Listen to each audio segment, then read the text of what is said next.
C'est la guerre et c'est ça la Ligue des Champions. Bonsoir les amis, j'espère que vous êtes en forme et bienvenue dans ce débrief à chaud du match qui vient de s'achever entre le Al Hilal de Omdurman et le Mouloudia Club d'Alger.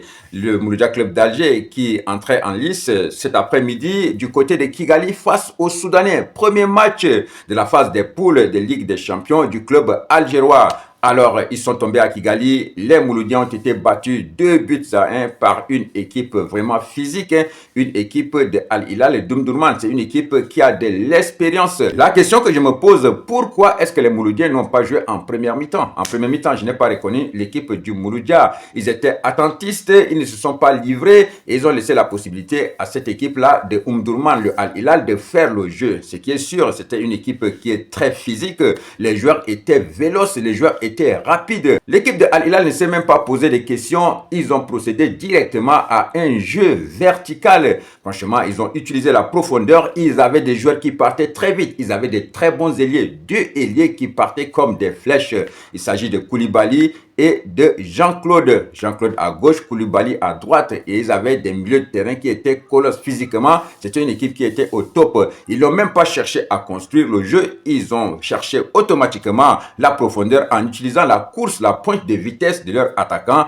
Et ça finit par payer en fin de la première mi-temps. Oui, ils se sont quand même procuré des occasions. Ils n'ont pas concrétisé. Mais l'équipe du Mouloudia était terne en première mi-temps. Je n'ai pas vu les attaquants. Franchement, il y a Ben Awa qui a bien joué en deuxième mi-temps, mais en première mi-temps, il était inexistant. Bayazid, je ne l'ai pas vu. Naïdi aussi était transparent. Il y a Tapti qui est d'habitude essaie d'organiser le jeu du Mouloudia. Aujourd'hui, il a joué trop bas et ça n'a pas profité au Mouloudia. Très vite dans le match, il y a un mauvais sort qui est tombé sur le Mouloudia. Un des meilleurs défenseurs du Mouloudia va se blesser. La blessure de Ghezala est arrivée très vite et cette blessure-là va un peu déstabiliser la défense du Mouloudia. On va les remplacer par le jeune Khelif qui va prendre le couloir gauche et je pense qu'il y a Bouguera qui va être recentré, mais Khelif va avoir énormément de problèmes face à la vitesse des ailiers de Al Hilal de Omdurman. Et puis les joueurs de Al Hilal, ils ont très bien utilisé les vidéos pour essayer d'analyser le jeu du Mouloudia et ils ont compris tout de suite que face à un garçon comme Abdellaoui, il faut être rugueux, il faut être agressif.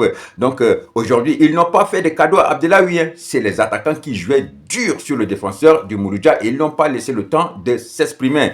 Et même les arbitres l'ont aussi compris. Maintenant, c'est l'ère des réseaux sociaux. Quand tu fais des bêtises à Alger, ça se propage sur le net et tout le monde regarde. Ils se sont très bien préparés et ils ont très bien réceptionné Abdellaoui. Les arbitres là-bas ne lui ont pas laissé le temps parce que ces arbitres-là de la Ligue des Champions-là ne badinent pas. Ils ont les cartons et si tu déconnes, ils vont tout simplement t'expulser. Franchement, en première mi-temps, on n'a pas vu un grand Mouloudia et c'est l'équipe de Al Hilal qui a fait le jeu, qui a fini logiquement par marquer un but à la fin de la première partie. Une très belle action orchestrée du côté gauche par Jean-Claude qui a fait déjà la misère aux défenseurs du Mouloudia. Centre et trouve le capitaine Rof qui va tromper Guendouzi. Donc voilà, c'est sur ce score de 1-0 que les deux équipes vont rejoindre les vestiaires. À la reprise, les Mouloudiens piqués dans leur orgueil vont réagir. Et c'est dans cette deuxième mi-temps que j'ai vu la vraie figure de l'équipe du Mouloudia. Ils ont essayé de jouer, ils ont proposé du jeu et logiquement, ils vont égaliser. Et ça va être un centre de Ben Awa très remuant en deuxième mi-temps, dévié par Kersoum, un défenseur de Al Hilal qui va finir au fond des filets. Donc en fait, le but du Mouloudia, ça a été un but contre son camp des défenseurs de Al Hilal. À l'heure de jeu, Roulani Mukwena, le coach sud-africain du Mouloudia, décide de faire des changements. Il va sortir Bayazid et il va aussi sortir Naïdi. Et ça va être l'entrée de Bangora et de Messoussa. Voilà, Messoussa qui va venir aussi apporter un peu du vif dans l'attaque du Mouloudia. Mais le Mouloudia ne va pas concrétiser. Après, le coach de Al Hilal va faire un coaching gagnant. Il va envoyer Youssif.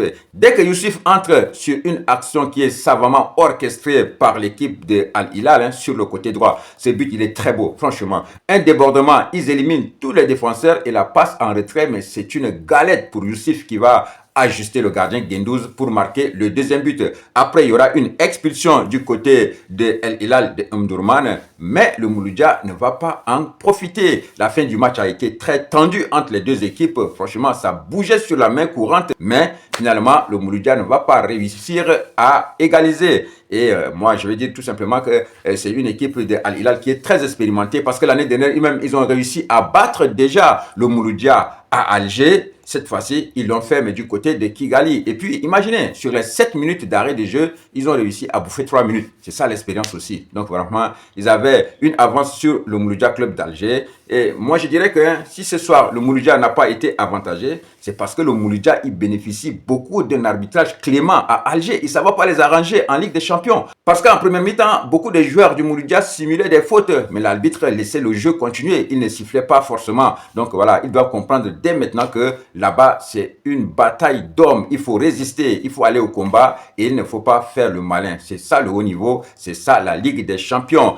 J'espère que les Canaries ont regardé le match. Là, je vais parler de la GSK pour finir. La GSK qui va jouer demain contre le Al-Ali du Caire. Là, c'est un autre match aussi difficile. Ça risque d'être un match pareil. Mais comme les Canaries ont déjà regardé le Mouloudia aujourd'hui, eux, ils peuvent prendre leurs dispositions pour éviter aussi de tomber dans le piège égyptien. On va parler un peu de l'équipe. À mon avis, j'ai dit que Zinboer doit densifier le milieu de terrain. Donc, moi, je vais faire une proposition succincte et très rapide dans les buts. Ça va être Hadid. Dans la charnière centrale, moi, je préférerais que le coach Zinboer joue avec Belaïd et Madani. Parce que moi, franchement, j'ai besoin d'expérience. Dans ce match, il faut de l'expérience. Et surtout que Madani s'est frotté tout dernièrement aux Égyptiens avec les A'. Il a quand même quelques matchs en jambes. Donc, voilà, lui avec Belaïd, les deux, je pense que ça pourrait marcher. Sur le couloir, ça va être nos latéraux habituels avec Nechat à droite et Hamidi à gauche. Il faut jouer avec deux récupérateurs qui seront Babacar Sarr et Boudjouma. Et puis juste placer devant eux un joueur comme Bada qui peut aussi participer dans la récupération et dans l'animation du jeu. En attaque, il va falloir mettre un seul avançant de pointe, de préférence Mayous pour son vécu en Afrique parce qu'il a fait beaucoup de matchs en Afrique avec l'USMA. Donc peut-être que ça peut être mieux pour nous. Donc Mayous va débuter en pointe et les deux ailiers vont être Mergem et Akrib.